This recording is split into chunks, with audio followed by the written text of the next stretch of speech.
सभी भक्तों को श्री शिवाय नमस्तुभ्यं। हर हर महादेव। ओम नमः शिवाय। जय महाकाल। शिवाय नमः। ओम।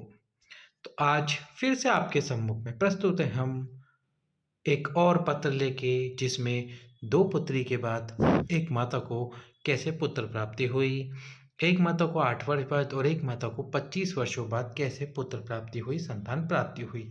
आज के इस वीडियो में हम आपको सभी का वर्णन करके बताएंगे, उपाय बताएंगे कि आप किस प्रकार से इन उपायों को कर सकते हैं, कैसे संतान की प्राप्ति, वंश की वृद्धि कर सकते हैं। तो चलिए वीडियो शुरू करते हैं और उपायों को बताते हैं और आपके सम्मुख में वो पत्र भी बताते हैं कि कैसे संतान प्राप्ति, वंश वृद्धि हुई है सभी को।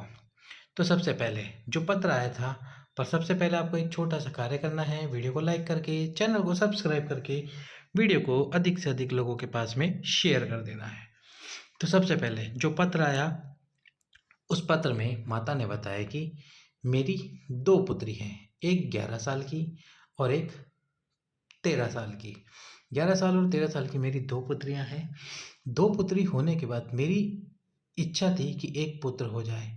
इच्छा इसलिए भी थी कि एक पुत्र हो जाना चाहिए, और इसके साथ ही लोग ताने भी मारते थे, बोलते थे कि 2 लड़कियां हो गई हैं, लड़का होगा या नहीं, पुत्र होगा या नहीं। पहले तो ये गलत बात है, ऐसा कार्य नहीं करना चाहिए लोगों को। पुत्र हो या पुत्री हो, लड़का हो या लड़की हो, दोनों एक बराबर ही है। दोनों, क्योंकि दोनों एक बराबर ही है, और माँ बाप को भी अपने बच्चों को एक बराबर मानना ही चाहिए। तो लड़का हो या लड़की हो, जो भी हो, बाबा भोलेनाथ की कृपा से जो आपको प्राप्त हुआ हो, आपको उसको स्वीकार करना चाहिए। लोगों को अपशब्द और ताने नहीं कहने चाहिए। तो पर लोग कहते हैं तो हम क्या कर सकते हैं। तो उनको बहुत ताने, बहुत अपशब्द बोले, लड़की है, लड़की है, लड़का नहीं है, लड़का नहीं है। बहुत परेशान हो गई वो। उन्होंने डॉक्टर को दिखाना शुरू करा, ये जानने के लिए कि क्या वह अब माँ बन सकती है।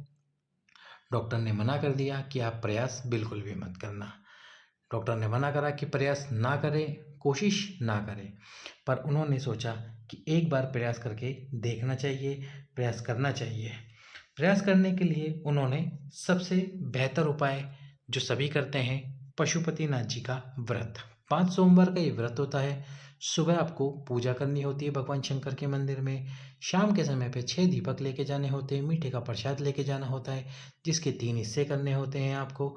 6 में से 5 दीप शिव मंदिर में जलाने होते हैं, प्रज्वलित करने होते हैं। छठे नंबर के दीप को घर में प्रवेश करते समय सीधे हाथ पर प्रज्वलित करना होता है। 3 हिस्से में से 2 हिस्से आपको मंदिर के अंदर ही रख देने होते हैं, और बाकी जो 1 हिस्सा है वो अपने साथ लेकर आना होता है। रात्रि को जब आप भोजन ग्रहण करें, उससे पहले जो प्रसाद लेकर आए हैं मंदिर से, उसको खाएं। केवल जिस व्यक्ति का व्रत है वही इस प्रसाद को खाए और कोई ना खाए। इसके बाद में भोजन ग्रहण करें। दूसरा सोमवार, तीसरा सोमवार, चौथा सोमवार, इस प्रकार 5 सोमवार का ये व्रत करें।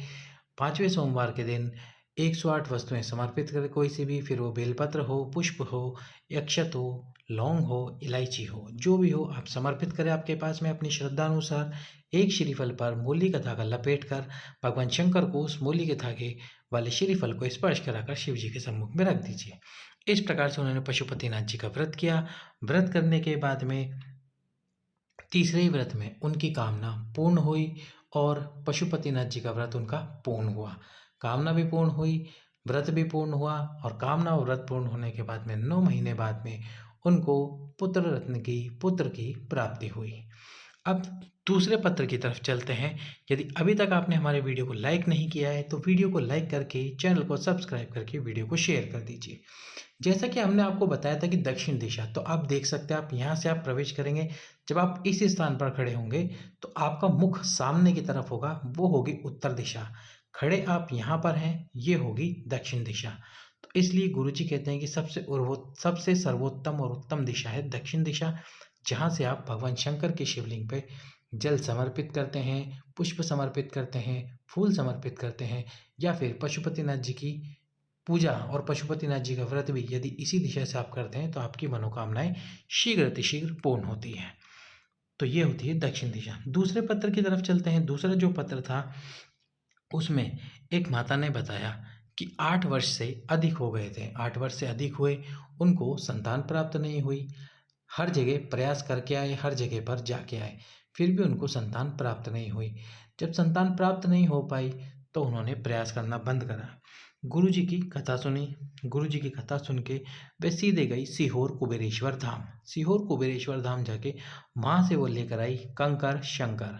कंकर शंकर को लेकर आई, जो वहाँ, क्योंकि वहाँ की कण कण में, वहाँ के कंकर कंकर में, कण कण में भगवान शंकर का निवास है। तो वो लेकर आई वहाँ से कंकर शंकर को, अपने घर लाकर नित्य प्रति उनकी पूजा करना शुरू कर दी।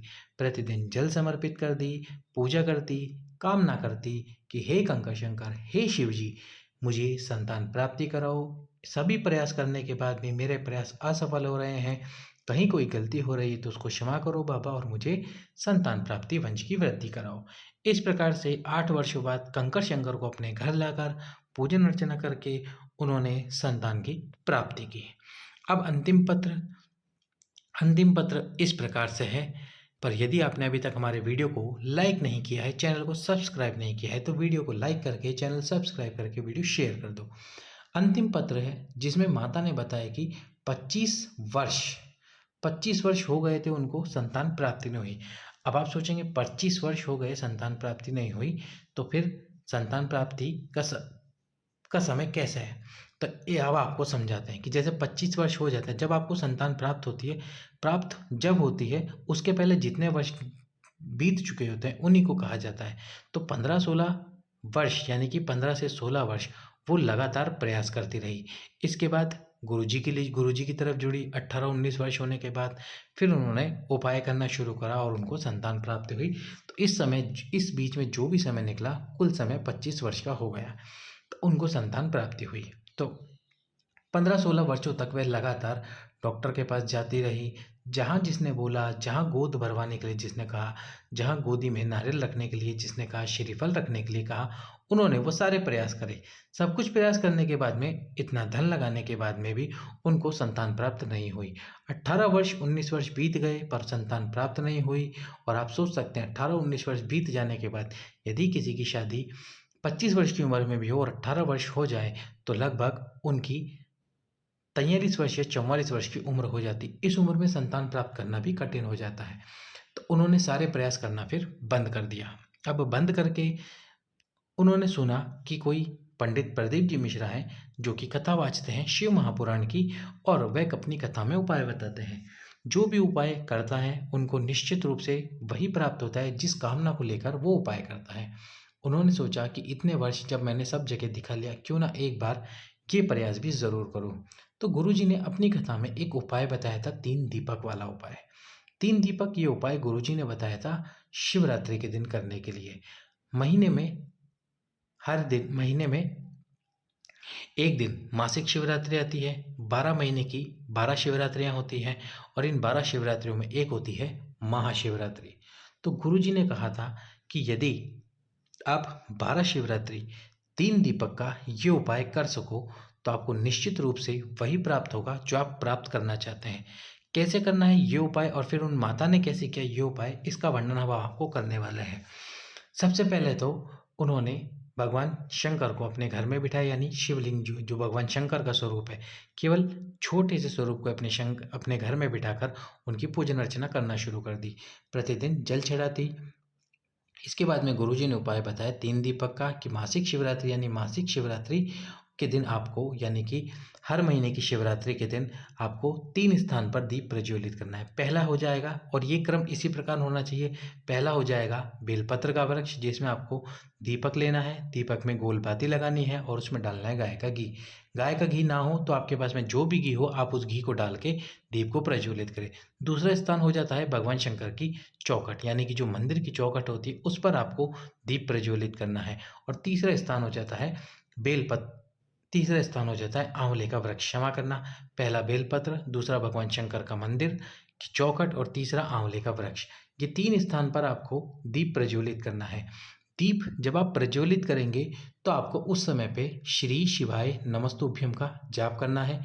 श्री शिवाय नमस्तुभ्यम का जाप कीजिए। आप कितनी बार करना है? 5 बार। जैसे आप दीप प्रज्वलित कर रहे हैं तो दीप प्रज्वलित करते हुए श्री शिवाय नमस्तुभ्यम बोलिए 5 बार और इसके बाद में दीप प्रज्वलित कीजिए।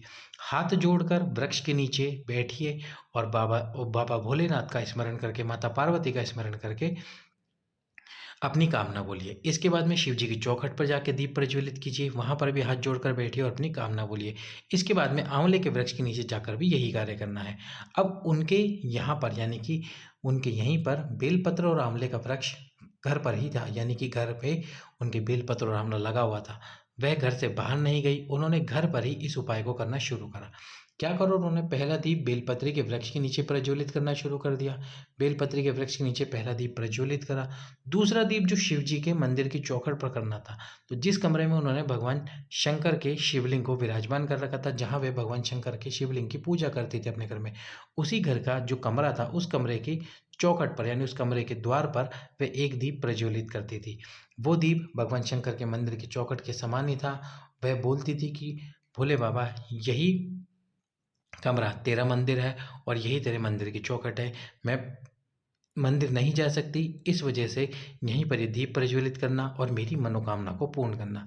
इसके बाद में तीसरा दीप आंवले के वृक्ष के नीचे प्रज्वलित करना शुरू करा और इस प्रकार से 12 महीने की 12 शिवरात्रि पर उन्होंने ये उपाय करा। और जब उपाय करा तो 8वीं या 9वीं शिवरात्रि में ही उसको 8वीं या 9वीं शिवरात्रि में उनको खुशी प्राप्त होना शुरू हुई, गर्भ ठहरा और 25 वर्षों बाद उनको संतान की प्राप्ति हुई। तो आप भी यदि प्रयास करना चाहते हैं 3 दीपक वाला ये उपाय जरूर करके देखिएगा।